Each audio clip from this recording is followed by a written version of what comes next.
So you're planning a trip to the Galapagos and facing the decision, cruise or land-based? I've experienced both, so let me give you the simple breakdown. Because if you make the wrong choice, you'll either waste thousands or miss the iconic islands you flew all that way to see. Let's figure out which one fits your travel style. My first trip to Galapagos Islands was land-based. Because most cruises didn't have reliable internet. That is old advice now. Here's a huge update. As of 2025, many cruises, especially newer ones, have installed Starlink. That connectivity issue is solved. The decision is now purely about style and budget. I also asked this question in my subreddit, Galapagos Tourism, where many past and future Galapagos travelers help each other. Give it a read after the video and join the community. Okay, let's get straight to the point. Choose a cruise for maximum efficiency and access. And let's discuss some cruise pros.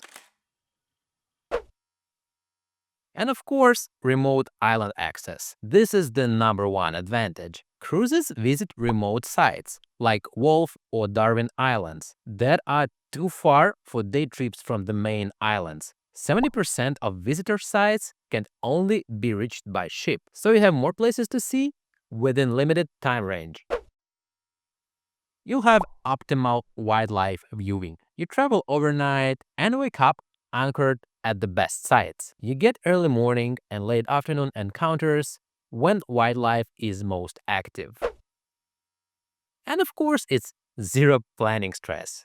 It's all inclusive. You unpack once, the route, food, guides, and schedule are handled for you.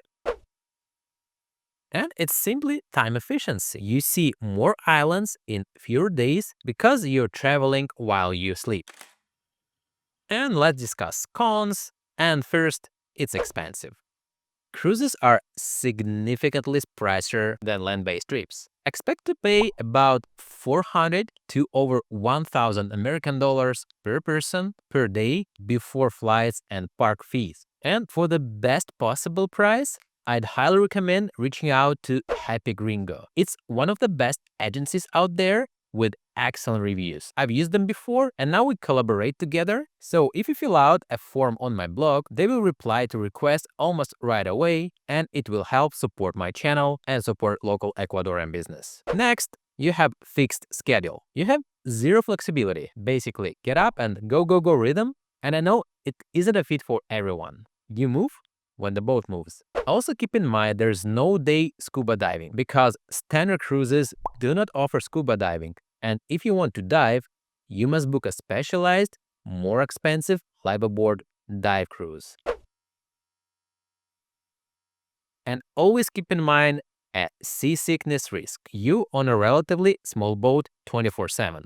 Choppy seas, especially between islands, can be an issue. Let's get to the land-based trips and choose island hopping for flexibility and budget control. One of the biggest land-based pros is because they are way cheaper. This is the biggest draw. Land-based can be as low as 150 to 300 per person per day if you book budget accommodation and tours yourself. Next, it's flexibility and independence. You control your schedule. Want a lazy beach day? Go for it. Want to eat at a specific local spot? You can. You can visit the same site multiple times. You got the point.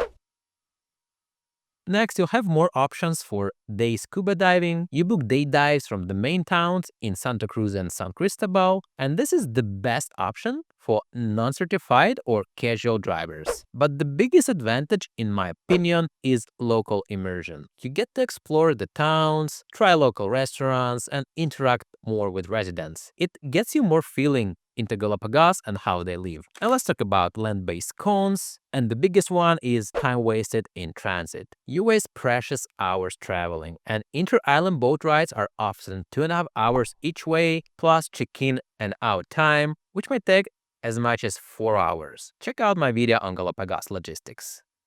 And of course, you'll have limited access. You can only visit islands and sites accessible on day trips from the 3 main islands, and you will miss some key remote sites. And extensive planning required. You need to budget time to book day tours, coordinate transportation, and manage logistics. You can check out my video Galapagos Travel Guide and how I plan my trip. But again, I now work with a local 5-star agency that can help you plan your trip and provide you with a free quote to book everything in advance. Just fill out this form on my blog. I'll leave a link in the description. And I got to mention the inconsistent quality. You rely on many different small operators for tours and boats, which can lead to some unexpected issues. Check out day 7 in my Galapagos video. To sum up, choose a cruise if budget is secondary to maximizing wildlife access and seeing the most remote islands. You want a complete, hassle-free, organized vacation, and you're comfortable with a fixed, efficient schedule. And choose lens-based if you're on a tighter budget or want to save money, you value flexibility, want free time, or prefer sleeping on a solid ground, you want to scuba dive or experience the local towns. And if you're leaning towards a cruise, I've collected data on all available Galapagos cruises at cruises-to-galapagosislands.com. It's super comprehensive.